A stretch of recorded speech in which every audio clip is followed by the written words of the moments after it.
भगवान तक हम पहुंचने में समर्थ नहीं है। भागवत का ये प्रसंग है, एक राक्षस हुआ वृत्रासुर। पूर्व जन्म में भगवान का भक्त था, लेकिन किसी कारणवश इसे राक्षस बनना पड़ा। तो पूर्व का स्वभाव रहा, तो ये भगवान की स्तुति करते हुए कहता है कि प्रभु मैं आपके चरण में आने का सामर्थ्य नहीं रखता। और सच पूछो तो हम सभी प्राणी भी इतने कुकर्मी हैं, न जाने अपने जीवन में कितना पाप किया कि हम भगवान तक पहुंच भी नहीं सकते। तो पहुंचने के लिए क्या करना चाहिए ताकि हमारा भी कल्याण हो जाए? यह वृत्रासुर हम सबको सीख देता है, कहता है दासानुदासो भवितास्मि भूया। हम भगवान को पकड़ने के लायक नहीं हैं, हम भगवान तक पहुंचने में समर्थ भी नहीं है महाराज। लेकिन यदि भगवान के किसी भक्त का चरण पकड़ लिया जाए, दासानुदासो, भगवान के दासों का दास यदि बन जाओगे तो उसी दिन आपका कल्याण हो जाएगा महाराज। एक और बात कहूं, भगवान के यदि भक्त के भक्त बन गए ना, भगवान के दास की यदि दास बन गए तो भगवान की ज्यादा कृपा आप पर बरसेगी। पूछो कैसे? सामान्यतया आप देखेंगे संसार में एक पिता जितना अपने बेटे से प्रेम करता है, उससे कई गुना ज्यादा अपने पोते से प्रेम करता है। उसी प्रकार यदि हम भगवान के दास की शरण ग्रहण कर लिए तो भगवान अपने दास से भी पहले हमारा उद्धार करेंगे। गजेंद्र मोक्ष की कथा आप सुनना।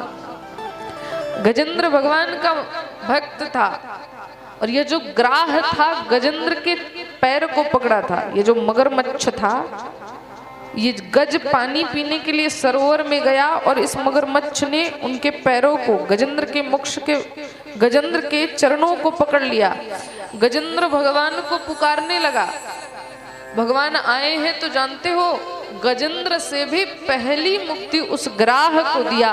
भगवान ने कहा तुम मेरे भक्त के चरणों को पकड़े हो, इसलिए पहले तुम्हारी मुक्ति, उसके बाद ही मेरे भक्त की मुक्ति। इसलिए दासानुदासो भवितास्मि भूया। प्रभु से ये प्रार्थना करो कि प्रभु हमें अपने दासों का दास बना दो। और श्री हनुमान जी जैसा तो भगवान का भक्त कोई नहीं इस संसार में, तो क्यों न इन हनुमान जी के ही शरण को ग्रहण कर लिया जाए महाराज। एक और बात कहूं आपसे, हनुमान जी जैसा रसिक श्रोता राम कथा का इस संसार में कोई है भी नहीं। राम कथा सुनिवे को रसिया, इन्हें रसिया कहकर संबोधित किया महाराज। जहां भी राम कथा होती है हनुमान जी वहां विराजित होते हैं। यहाँ तो प्रत्यक्ष रूप से विराजमान है महाराज, लेकिन जहां कहीं भी हनुमान जी का मंदिर न भी हो और वहां राम कथा चल रही है तो उस राम कथा में हनुमान जी का आगमन जरूर होता है। ये रामायण का ही प्रसंग है। हनुमान जी ने स्वयं कहा इस बात को। जब भगवान अयोध्या जी को छोड़ करके अपनी लीला का संवरण करके समस्त परिकरों को लेकर सरयू जी के तट पर गए कि अपने अब निज धाम को चलना चाहिए, सबको लेकर जब अयोध्या जी के उस सरयू नदी के समक्ष प्रभु आए तो सभी डुबकी लगा लगा करके जाने लग गए भगवान के वैकुंठ धाम को। हनुमान जी एक किनारे बैठे थे। भगवान हनुमान के पास गए, हनुमान क्या बात है तुम किनारे बैठे हो, नहीं चलना क्या? हनुमान जी ने मना कर दिया, नहीं प्रभु मैं नहीं जा रहा।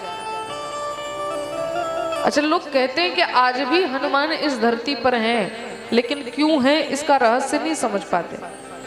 आज तक इस धरती पर क्यों हैं हनुमान जी, बड़े गौर से सुनना।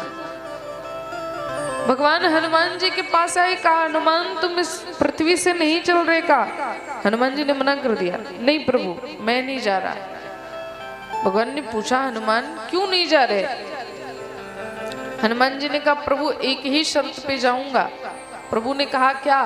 कहा ये बताओ आपके निज धाम में वैकुंठ धाम में कथा का समय कितने से कितने बजे तक का है? वहाँ कथा कब होती है तभी मैं चलूंगा। भगवान ने कहा हनुमान ये क्या बात हुई, वहाँ तो मैं स्वयं विराजित रहता हूँ, फिर वहाँ कथा की क्या जरूरत। भगवान ने कहा इसका मतलब हनुमान कि कहीं ना कहीं तुम मुझसे ज्यादा मेरी कथा से प्रेम करते हो।